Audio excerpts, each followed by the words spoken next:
Hello, this is Victor. I'm here with a new unit in depth, another fast attack from the Chaos Codex, and this time I'm going to talk about the Warp Talons.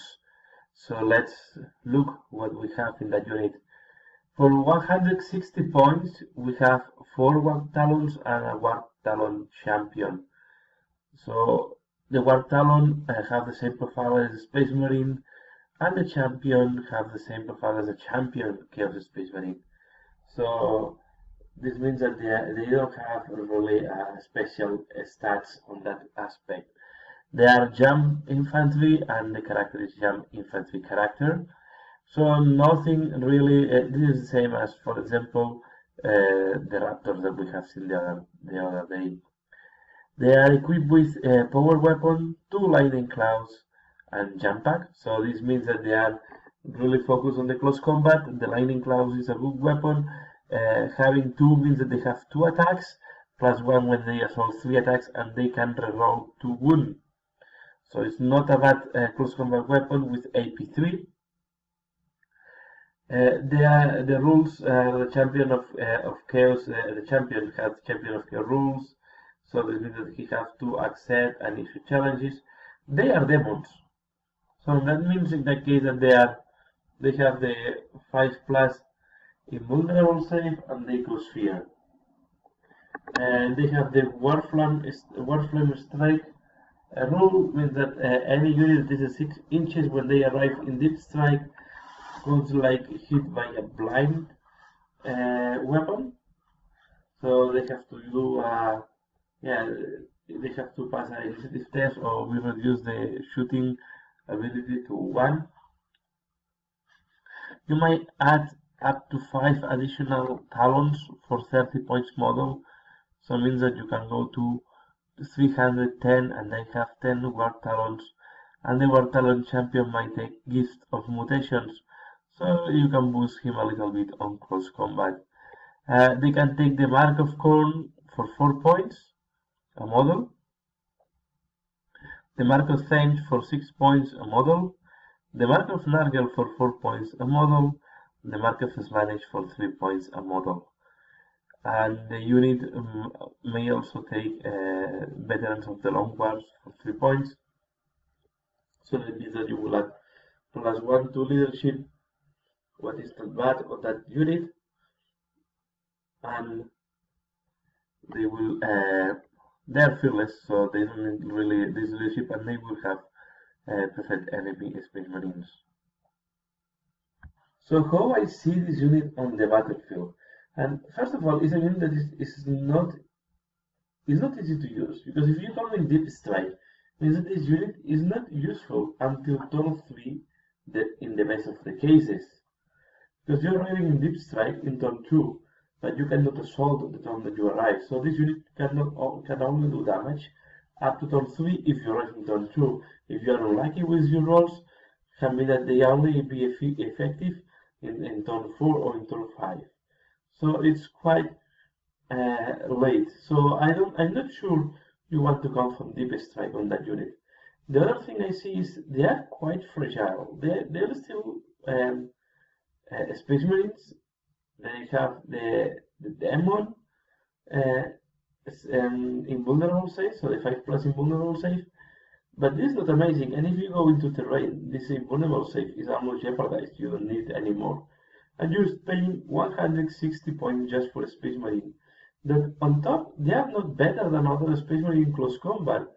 The only thing is that they have the lightning claws purchase, and they have the lightning claws.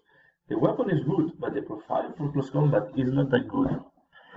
That means that maybe in that case, it makes sense to boost them with Corn or with Slaanesh to make them a little bit more efficient in close combat. But then you start adding a lot of points in that unit. If you add the Mark of Corn, that you add 20 points to that unit. If you add the Mark of Slaanesh, you are adding 15 points to that unit. Having +1 initiative can be interesting, because then that means that you will attack first in close combat. And to be fair, if that unit is taking first a close combat to another Space Marine unit, you are going to be quite important damage, but will work in your favor, because then the counter attack or the attacks back from the other unit are going to be much less. In close combat, yeah, if you attack a normal unit, the vulnerable save will not add nothing because normally the people will not have weapons with AP3 or better, so you will use your armor save. And if you're fighting really specialized units in close combat, this unit is not that strong, so you will kill each other most likely, or you are going to be killed if you are slower than your enemy. And a lot of close combat units have better initiative than just 4. So you have to be careful. So I don't think it's strong in close combat because they have good weapons. But if you look at the profile, they are not really specialized. They have the same profile as a Space Marine. And they have to attack because they have to lightning claws, but this is not really amazing. So I would say they are good in assaulting and disseminating units that are not that are not big and that are not specialized. So if you assault some units that are not specialized in close combat, most likely you will shred them into pieces. But yeah, if you assault, for example, Terminators, most likely you will be bones back. The Terminators will destroy you. If you assault another unit specialized in close combat that have more initiative than you can receive a lot of damage in return, because at the end, in close combat, if you have the vulnerable save 5+, it's not going to make, yeah, it will save 1 every 3 attacks if the enemy have a P3 or better. And if the enemy have just a weapon, a standard weapon, close combat, and they just work because they swarm you with attacks, these Warp Talons have the same resistance as any Space Marine. Putting then the Mark of Norgel can be an option to make a little bit more resilient to them, and the Mark of Stench to go to save 4+, I think is adding too much points to that unit. If you add the Mark of Stench, you will go to 190 points for 5 Space Marines at the end.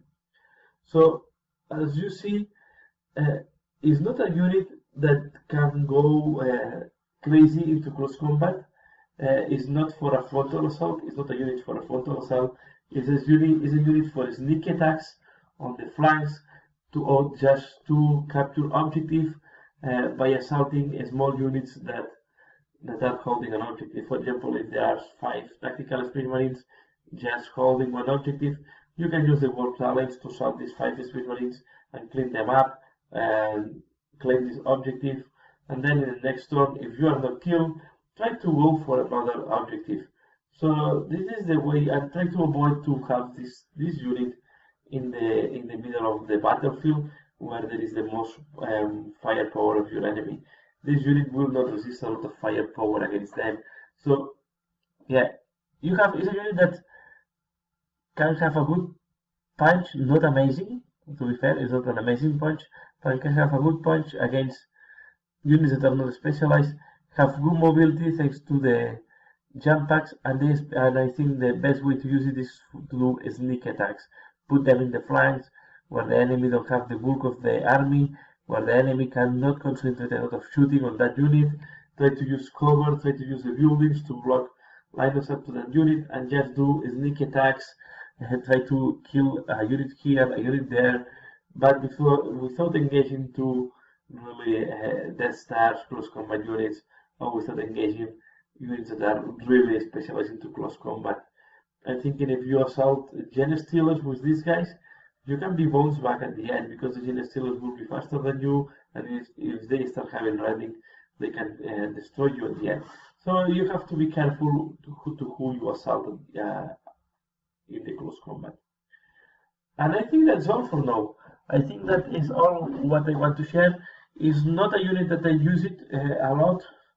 It's not one of my favorite units. Yeah, and I prefer to use Raptors than this unit.